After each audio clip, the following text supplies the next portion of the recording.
Have you ever been out on a trip and wondered if you were actually going to make it through the trip at all?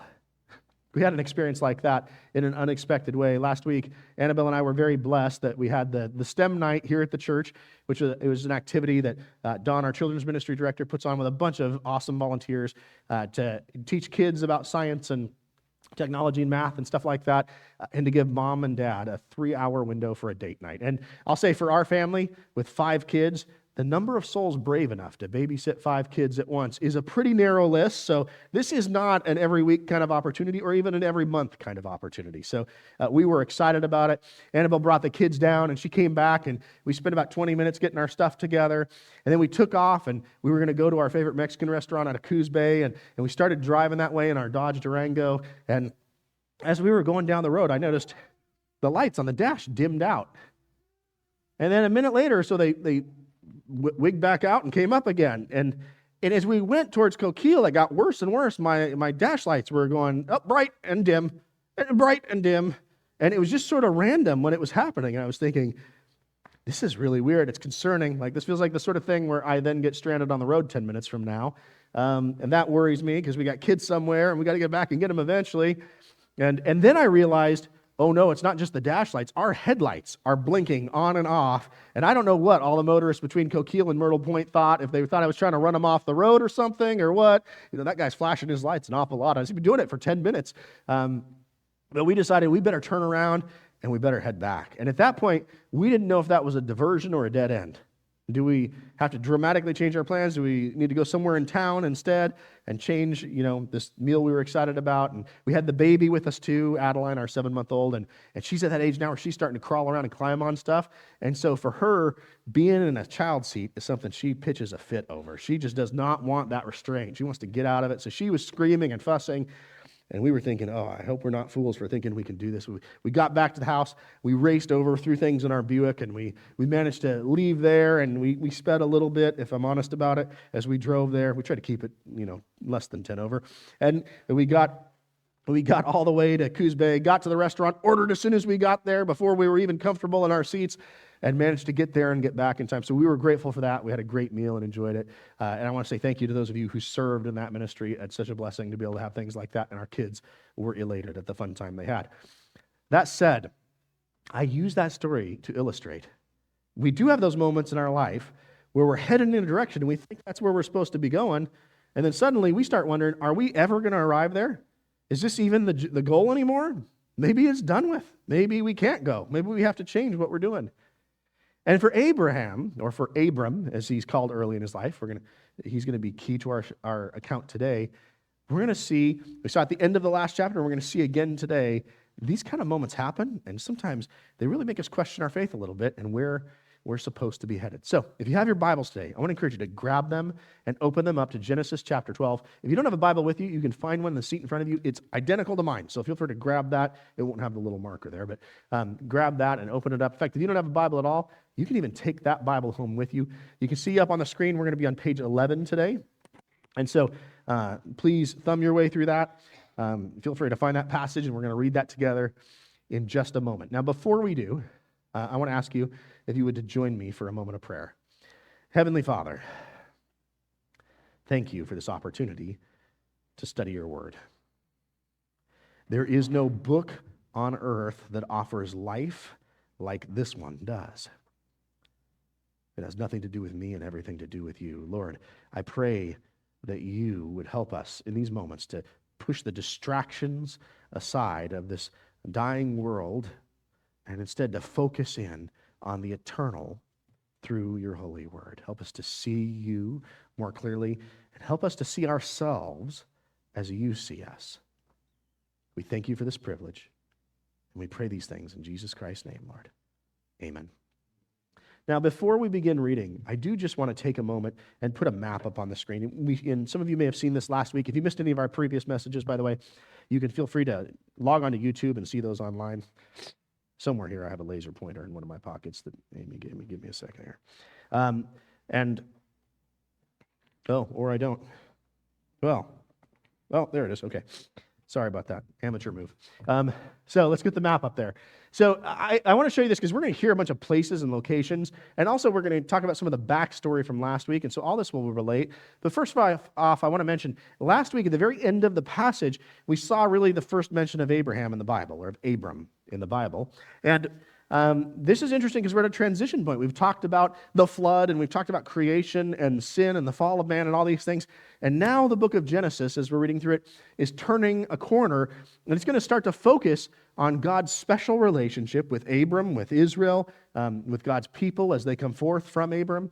And so Abram gets mentioned for the first time, and we heard in the end of the last chapter, in chapter 11, that God called Abram to go from Ur.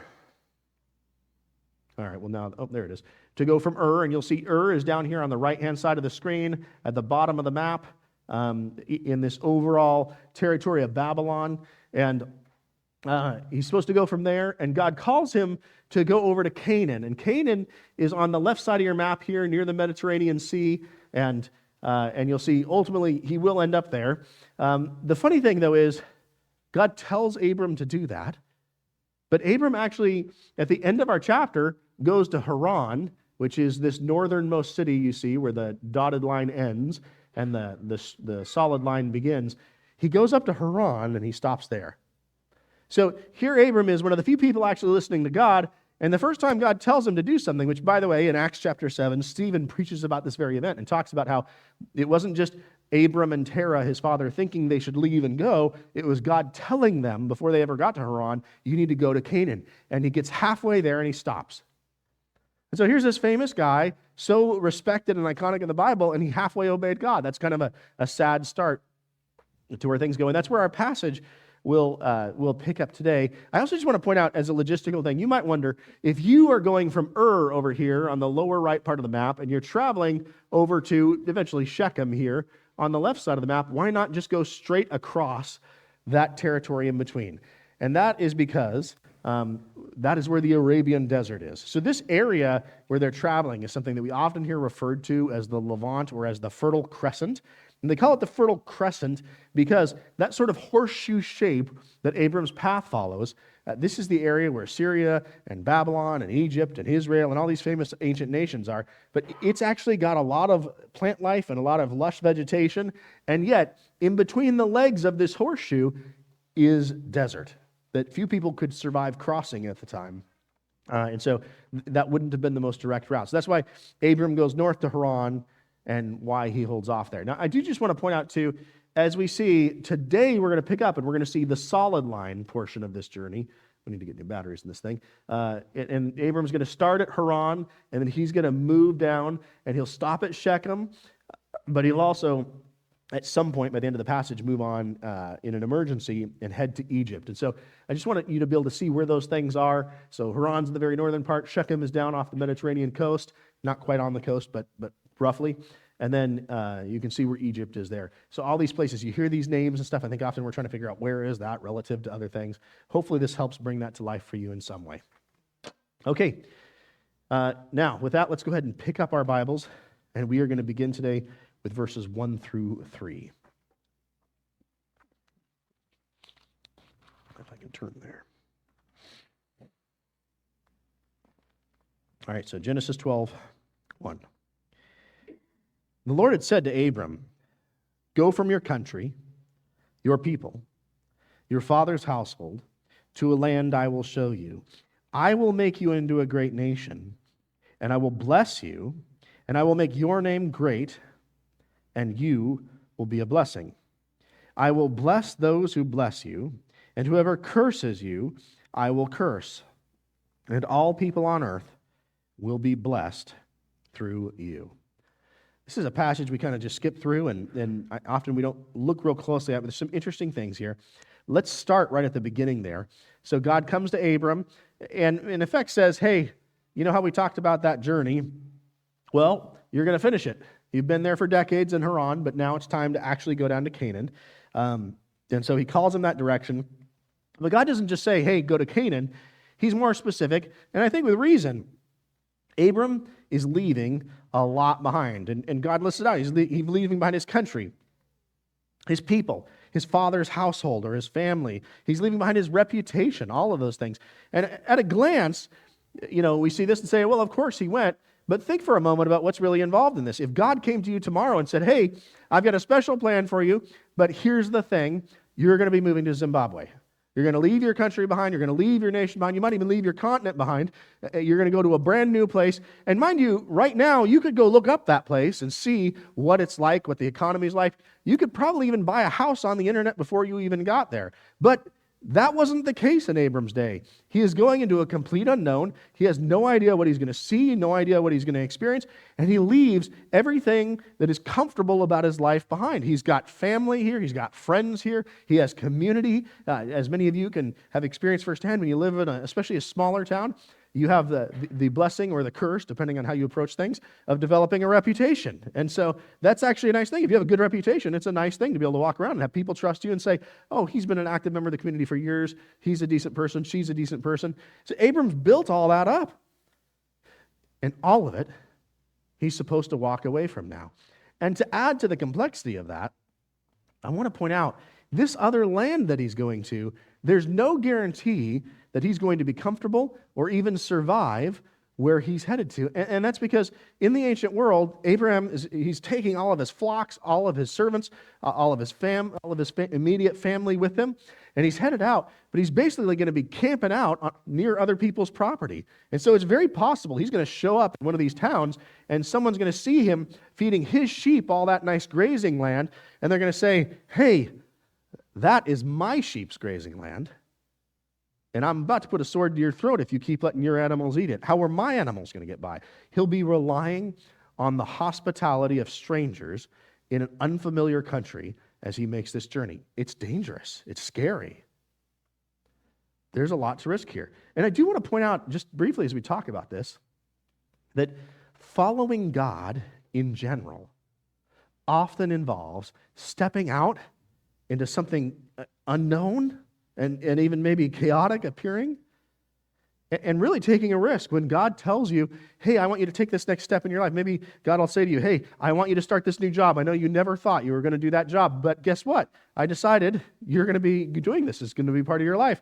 Or maybe it's a new relationship, and God's saying, hey, this isn't what you did in the past, but maybe this is going to be a better thing. I want you to pursue this and really keep me in the middle of it and do this in a different way. That's going to be an adventure. That could be hard. You don't know what's going to happen. We leave the familiar behind, and we have to step out trusting God in that storm of the unknown, and yet God's faithfulness is always consistent in the midst of that. So Abram's getting this calling, step out into this unknown thing. Could be scary, could be chaotic, and yet you just have to trust me. And with it, he is given a promise, the covenant, really. So this is the first introduction of the Abrahamic covenant, and we're going to see this built upon over the chapters ahead. We'll see at various points where God comes and says, hey, I'm going to add a little to that, or I'm going to explain some details of that you may not have understood before. But we're getting kind of a stripped-down version of it right now, and it's got 4 major points to it, starting in verse 2. Number 1, I'll make a great nation out of you. Now, we're going to see in a minute how Abraham reacts to this. But already, if God said to me, hey, guess what? You're picking up everything and you're leaving. If I'm honest about it, I probably have some questions, right? Well, and how long? I mean, we've already been here for 20 or 30 years. We could wait another 20 or 30 years, right? I mean, just a little more time. And what's that going to look like? Am I going to lose that stuff I have? Am I going to have to, sell my couch to fit in the moving truck? What am I going to have to give up to do these things? But on top of that, here, we hit a known problem. In the previous chapter, it was very clear that Abram's wife, Sarai, who will eventually become named Sarah, that Abram's wife is incapable of bearing children. And so, number 1 promise is, I'm going to make a great nation out of you and your spouse. And boy, that should raise some questions, because just to clarify, their ages right now, as we'll see in the next paragraph, Abram's 75, and his wife is 65. Now, they may be aging slightly slower. Abram will live to 175 years, and we see people just after the flood, their lifespans are dropping down precipitously. We saw that on our chart last week. But so maybe this is a very kind 75 years old. Nonetheless, that's getting up there to start a family, needless to say. And God's saying, you're going to have an offspring, and I'm going to build a whole nation out of it. I'd have some questions. I wonder how that worked. the second part, in the second part of verse 2, he says, I will make your name great, and you will be a blessing. Well, that's also a little bit intriguing to me, that I'm going to make your name great. I'm going to make you famous and revered by people, and certainly God kept his word. If you knew any name in the Bible, certainly Abram's going to be in the top 5, right? I mean, in terms of people in the Old Testament, really most famous, typically you'd think of Moses and Abram. Those two, maybe King David's in there somewhere in that running, but these are two of the most iconic names in the entirety of the Old Testament. What I find kind of funny about it is we just heard about the Tower of Babel in the last chapter, where people ignored God's goals for their life and decided to do their own goals for their life, and God just totally disrupted their plan. But part of their stated goals was, we're going to make our name great. And here Abram is at least halfway following God, and God says, actually, I'm going to make you famous from that. And it's kind of funny because it's the opposite of the way people were trying to do it. Abram, we don't even know if he's trying for that, and yet God's saying, that's what I'm going to do.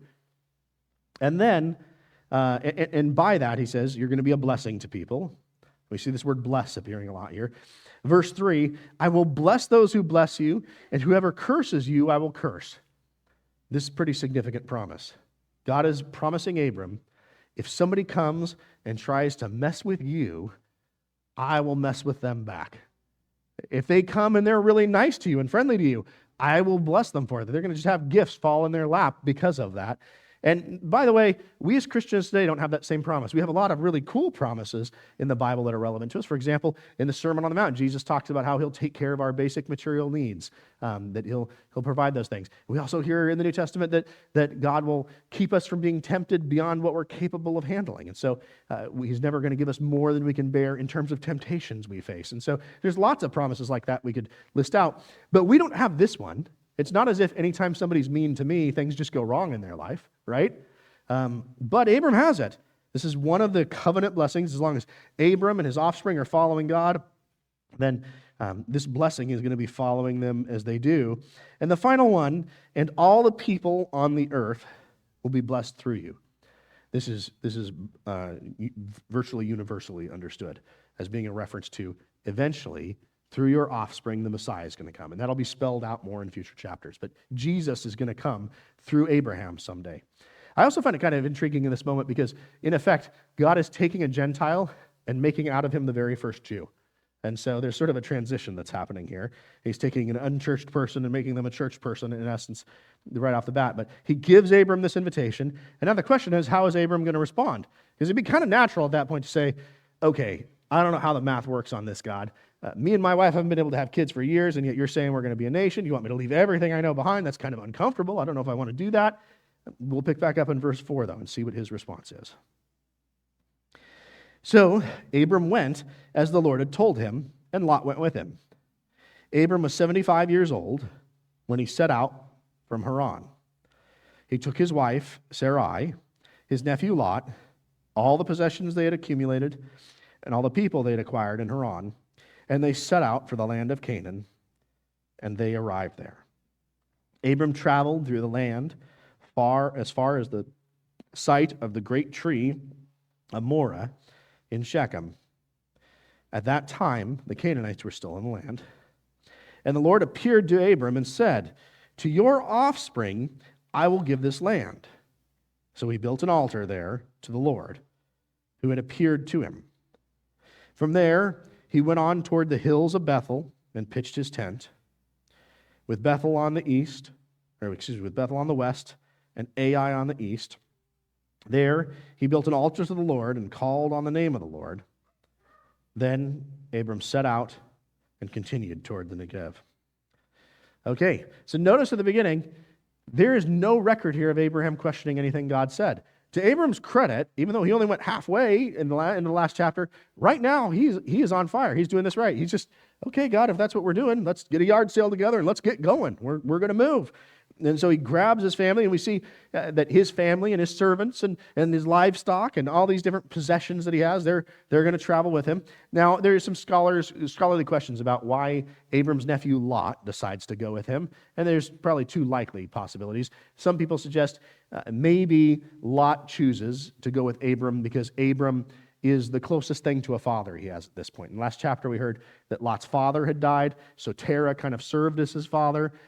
And so maybe now Terah, who's Abram's dad, So maybe now Uncle Abram is going to play that role in some sense. But at this point, we know Lot is actually completely in his adulthood. He has his own property and assets, we'll see in future chapters. So I think this is maybe a little less likely. It's very likely that Lot hears what God's doing. Abram goes and tells him, hey man, I don't know if you want to go or not, but God just told me we're headed out. And so you can stay or you can go, but I got to go. And Lot apparently decided he was up for the adventure. If God wants you there, I'm going with you, man. So as a family, they head off and begin to enter the Holy Land. And verse 6 tells us they enter Shechem. They're now in the land of Canaan. And as they get there, God comes down and supernaturally appears to Abram and adds a different element to this covenant. He adds another promise to it. He says, hey, by the way, someday all of your offspring are going to fill this place. This is going to be a nation built out of people who come from you. And again, if it were me, I'd have some questions about that, but we don't even have one kid, God, and it seems like we're kind of past that years-wise. 75 is not traditional childbearing age, but God has said this, and so notice Abram's response. Abram, in this case, goes, and he immediately builds an altar. And by the way, you might wonder, why does he build an altar? Why doesn't he go to the tabernacle or the temple? Just to be clear, those things don't exist yet. That'll be the book of Exodus before we start seeing those. So instead, he creates an altar right where he met with God, and he begins sacrificing animals in thanks to God. Now, on a human level, I have to say, I find that kind of interesting, because if I'm honest with myself, man, sometimes when I get stressed out about stuff, I will be praying and talking to God for weeks about it, and then the minute God delivers me from it, the minute he takes care of it, then suddenly I forget all about that and I move on to the next thing. Do you guys do you recognize that? Do you feel that in yourself sometimes? You're like, God, this is such a big deal. Really help me with this. It'd be such a big, important thing. And then God solves that problem and you're like, oh, wait a minute, God, you could really do this next. While you're here, there's other stuff you could do. And it's funny because we often, as believers, fail at the most basic level to say thank you to God. But what's Abram doing here? He's saying thank you to God for something that hasn't even happened. In fact, something that appears by earthly standards to be impossible. But God says, hey, someday your family is going to fill this land. And just that promise alone, which Abram won't live to see, but just that promise alone is enough that Abram says, God, you are so awesome. I'm going to give things to you right now. I'm going to make sacrifices to you just to say thank you. This isn't the main point of our passage, but I do just want to point out, I think for a lot of us, a really important spiritual discipline we neglect is just going ahead and taking some time in our day to say thank you to God for the many things that he does for us. Some people feel like gratitude's a destination. I heard somebody interviewed here a few weeks ago who said, if I could get from $100 million net worth to $250 million net worth, I think I could be happy then. That's not the way it works. I've seen people who are utterly impoverished, and yet they are grateful to God in the midst of that. And if you want to become grateful is not a destination, it's a state of existence. You can choose to do that. You can choose right now to give thanks to God, and everybody in this room has lots of things to say thank you to God for. Abram, here he's showing a really great side of himself. He's leading from the front of that. God promises him something impossible, and he immediately says, you rock, God, that's awesome. I'm going to say thank you to you right now. Even though I won't live to see it, I'm going to say thank you because you're just so awesome at this, and I believe you. So they go ahead, they make that sacrifice, and then they move down, and we see Abram begins to settle into a different area. So we see the mention of towns like Bethel and Ai. Let me mention that Bethel, we know the location that we know the location of, or we believe we do. We've got ruins of a city that's typically ascribed as being Bethel, and sort of interestingly, it was a big city. Bethel was a major place. Our estimates show there were 4 gigantic gateways in the archaeological remnants we've excavated of it. And actually, the walls that we've measured, we're able to measure the base of those walls, and they're 11.5 feet wide all the way around that city. Pretty crazy. This is a big structure. Now, I'll say, for AI's part, you might have thought AI didn't exist till just a few years ago, but you see, it was there clear back then. Bad pastor joke. Okay, you'll get over it. But AI, the location of that we actually don't know. We've got a few suspicions, but we haven't tracked down that city. But it is intriguing to me. Many of these places that are mentioned in the Bible, they're here today. You can find them. Not only that, there have actually been scribed out in the location of Bethel we've actually found evidence of Abram's name being written there. Now, we don't know, is it the same Abram? Some scholars argue it's not. But the fact that there's an Abram at all from around this time whose name is mentioned in ancient writing in that area, this just goes to affirm what God's telling you here. It isn't a fairy tale. These are real historical events that happened, and that God has supernaturally passed them down to us so we can see how he's worked in humanity. And here he is, beginning one of his greatest works, providing us with a Messiah. And so, pretty cool to see that. So Abram settles. He finds himself miles between two big major cities, settles with his sheep there, his flocks. And again, he's in a precarious place, but he finds a space he can be and not be in the way, and settles in. Now, we've just talked about some pretty cool, good things Abram did. The minute God said leave, he left. And when God said he was going to do something, he didn't second guess it. He just said, thank you. You're awesome, God. I appreciate that. We're now going to see, just like we did at the end of the last chapter, an embarrassing moment in Abram's life. One of those moments where you might wonder, did God really make the right decision involving me in all this? So let's continue on. We're going to break that down into two sections. We'll start at verse 10. Now there was a famine in the land, and Abram went down to Egypt to live there for a while because the famine was severe. And he was about to enter Egypt. He said to his wife Sarai, I know what a beautiful woman you are. And when the Egyptians see you, they'll say, this is his wife, and then they'll kill me, but you will live. Say you're my sister, so that I will be treated well for your sake, and my life will be spared because of you. So I'll say right off on the surface, Abram's concern is not an invalid concern. There are many places in the world today where if you went there with your very pretty wife, somebody might decide, you'd look better in a grave and she'd look better as my wife. And those kind of things do happen on a political level. That's a scary thing in reality. In Egypt, certainly could have been one of those places. We've heard about all the violence on earth and in the world pre-flood. Now we've heard about Babel and the rebellion that was going on there, and Nimrod, the king of Babel, who was killing people for sport. And so the world has some darkness in it. There are dangers that are there. But the counterpoint to this is Abram is in a very unique place, because he has a special promise from God that would negate anything that could happen here. God told him, I will bless those who bless you. I will curse those who curse you. He said, you and your wife are going to have a child, and that child or children, they're going to start a nation. And so we have that promise too. And if Abram's dead, can that happen? But Abram's concern is, and it's funny because it's kind of a backhanded compliment to his wife. He's like, you're so beautiful. It's just incredible. You're so beautiful that they will murder me in a heartbeat because of you. Well, what do I do with that? But that's his basic argument. He says, we got to lie to them. We got to say, you're my sister. You're not my wife. And then when I get there, they won't want to kill me so they can get to you. They'll just try to negotiate to have you as their wife, and we can kind of work our way around that. The irony here is pretty rich, though. Like we said, God's promise negates the thing he fears as a possibility. And as we'll see, his actions are going to cause unnecessary complexity, never minding the moral overtones of them. Let's finish this section next, starting at verse 14 and continuing through 20. When Abram came to Egypt, the Egyptians saw that Sarai was a very beautiful woman. And when Pharaoh's officials saw her, they praised her to Pharaoh. And she was taken into his palace. He greeted Abram well for her sake, and Abraham acquired sheep and cattle and male and female donkeys and male and female servants and camels.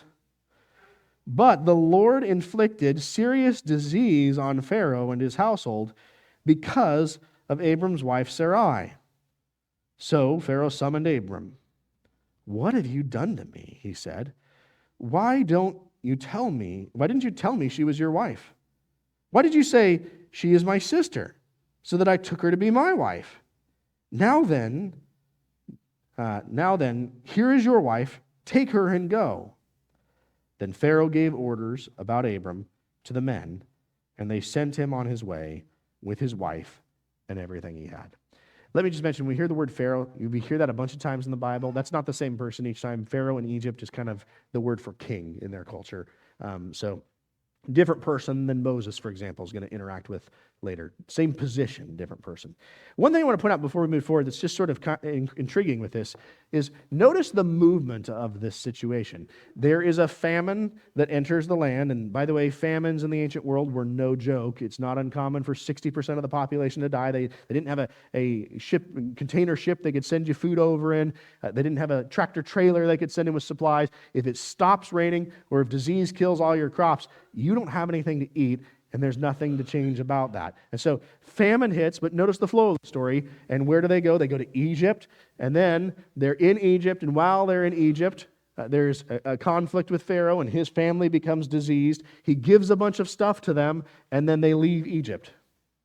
Have we heard a story kind of like that before? Those of you who are more familiar with the Bible, that sounds an awful lot like what happens in the book of Exodus. We hear in the end of the book of Genesis how God's people, God's nation coming from Abram, his son Jacob and his kids, they all end up in Egypt because of a famine. And then they have to get out of there because they've, 300 years later, become enslaved and become a nation of millions of people. And so they come together and God delivers them by inflicting disease upon the nation of Egypt. Kind of intriguing. And by the way, the original audience for this passage is that very group. These people who have left Egypt. And so it'd be hard to miss this connection. God is prototypically showing us an example of what's to come. This is all foreshadowing for what will happen next. That there's going to be these major things. Now, to dig deeper into what we just read, though, Abram does what he said. He goes, he gets his wife to lie, and soon enough, true to his expectations, the Egyptian officials say, wow, she's gorgeous, and they go tell Pharaoh, and Pharaoh comes and gives a very kind introduction to Abram, gives him presents, and is trying to win him over to get his wife, unbeknownst to him, to get his wife to become Pharaoh's wife. Now, let me ask a question here. Is anything that Pharaoh's doing actually wrong? No, that's one of the weird parts here. Pharaoh is actually not acting as a villain here. He thinks this is an eligible young lady. He's trying to favorably impress her brother so that he can get the privilege of adding her as one of the wives. And Abram could tell him to go away, although Abram needs food from this guy, so he's not doing that. And so Abram's playing this deception game. And ultimately, Pharaoh ends up getting punished for it, even though he didn't do the wrong thing. His household gets disease inflicted on them. We don't know what those diseases looked like exactly. You know, in the Exodus story, we hear things like boils and things like that. So maybe items like that are brought to mind. But they suddenly get really sick, and Pharaoh starts looking around and asking questions. Why is God punishing me this way? Why is he allowing this to happen to me? And somehow, whether by interrogating Sarai about it, or whether talking to one of Abram's servants, somehow the knowledge comes to him, and he realizes, they're lying to me. This isn't his sister, this is his wife. Well, why did he tell me it was his sister? I actually like this girl, and now this is all sinful and evil. The gods, from his perspective as a pagan, aren't going to be happy with me. And so he calls in Abram, and he calls him out and says, what are you doing? I wouldn't have done this, but you lied to me, and now you've caused this. And he says, take your wife, take your stuff, and just get out of here. But he supplies him with what he needs as he leaves. Now, there's a double layer of irony here, and I just want to point out, Abram did not trust God to protect him, even though the one true living God who's appeared before him said, I'll bless those who bless you and curse those who curse you. You're going to have a nation come from you. You're going to have kids. This is going to happen. He didn't trust that. Instead, more than he feared God, he feared this pagan guy who claimed to be a god. Pharaoh claimed traditionally that he was divine in order to keep his subjects in fear of him. So he says he's scared of the fake God, not of the real God. And because he's worried that God might have to come in and rescue him, he decides to lie. And so he tells his lie, and then what happens as a result of that? God has to come in and rescue him. So he thought he was going to avoid this problem through deception, when actually he created the problem through deception and made things worse. Now, I also just want to briefly talk about the morality of this. You notice the passage didn't say Abram was evil for doing that, or Pharaoh was evil for doing that, or Pharaoh was okay for doing that. It doesn't make any moral valuative judgments on it. It's just conveying the story. And so with that, as we read it as Christians, we need to do a few things to understand what's going on here. The first thing is, we can look at other passages of Scripture and see if some of these things are forbidden elsewhere.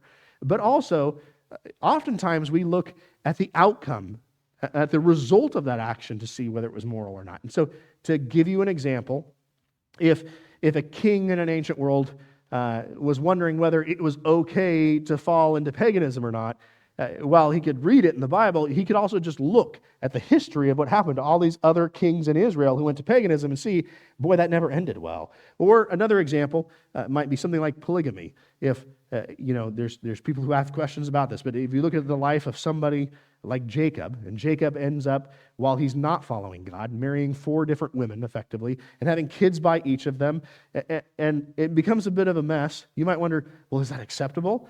But the passage shows us through the results of that, no, this is not something any of us want. This is a problem. And we see that through his wives, who are constantly fighting and bickering and causing division amongst each other. They're all competing for his attention, and it turns out none of them are very happy about what's happened. But even beyond that, we see that a generation later, through all the kids, there's these 12 kids that come, and they're literally trying to murder each other and sell each other into slavery. If you thought your family had drama, imagine that. This is rough. And all this happens. So we can see inferred from that, hey, this is not a brilliant idea. The funny part is, as we read this passage, this is a unique circumstance. In this case, Abram does the wrong thing, but he still gets to keep all the presents from Pharaoh and avoid the famine. He does the wrong thing and he comes out clean. And Pharaoh, he doesn't do anything wrong, seemingly, and yet he has a negative effect. So what happened here? And I want to suggest, we have to speculate on that, but I want to suggest a possibility to you. I think sometimes, even when we do really stupid stuff, sometimes, not most of the time, but sometimes, God lets us come out of that clean. Have you ever had that moment where you did the wrong thing and somehow it didn't scar you like you really thought it was going to? Abram's having one of these moments. That doesn't mean you should expect this. That doesn't mean you should do this yourself, but it speaks to God's grace that God loves his children, even his stupid ones. That's good for you and I, right? Even when we make mistakes and we mess up, God still cares about us. He's still willing to meet us there and deal with us. And Abram's made one of these mistakes, but God is working through that. And really, that speaks to our application in the passage. Abram is a man who was told to go to Canaan and went halfway and stopped for decades. And Abram's a man who does these good things in the middle, but then by the end is lying because he doesn't trust the living God who he's actually seen, but instead he's scared of the pagan God. And as we'll see going forward, God doesn't give up on him for that.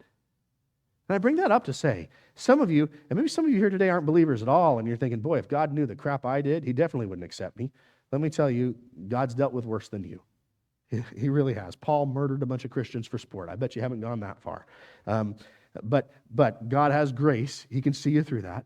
But for believers, I think where the rubber hits the road here is that oftentimes we get to a point in our life where we mess up and we make mistakes. And I don't know about you, but I've had some times where I've wondered, is God done with me? Like, I messed up enough. Is there a forward from here that I can go to? Just like that trip we talked about at the beginning. Is my journey done? Is this a dead end or a detour? I'll use a personal example of this. I, for many years, struggled with addiction to pornography. Before I was ever a Christian, it was a struggle I had. After I was a Christian, it was a struggle I had. And I could go months at times without using it. And then I'd think I'm okay, I'm doing better now, I'm on the right track, and I'd watch a movie I shouldn't have watched, or see some sort of content I shouldn't have seen, and it would suck me right back into that vortex. That's me making excuses. I allowed myself to fall right back into that. And that happens once or twice. That's not good. But what happens when it happens dozens of times?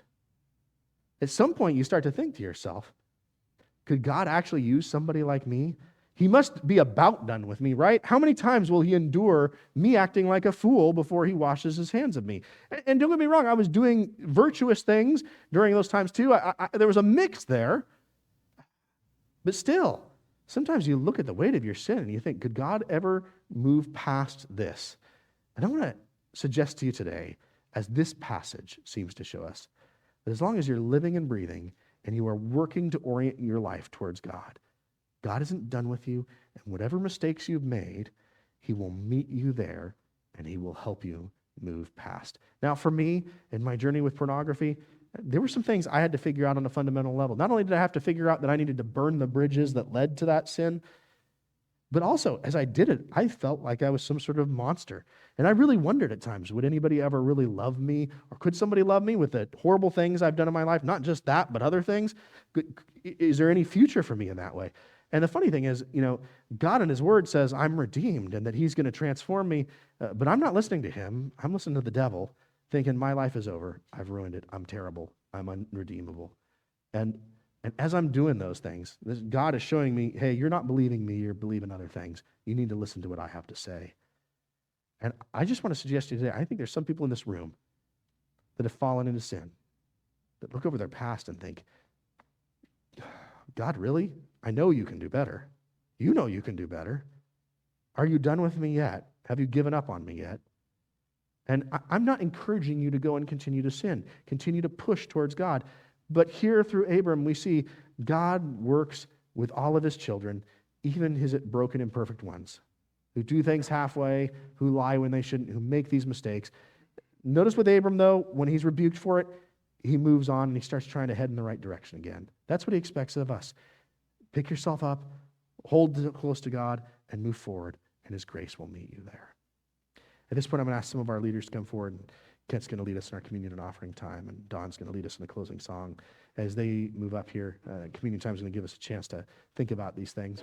As they move up here, I'll ask you to join me for a moment of prayer.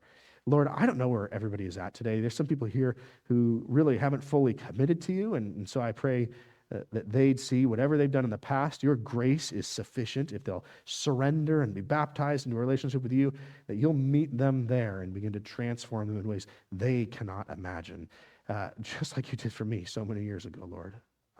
And yet, for those who are believers, Lord, I think some of us sideline ourselves because we don't believe in the goodness of your grace, and we lose hope that you can change us. And so I pray today you'd give us the moral fortitude and courage to believe you when you say that those who are in you are a new creation.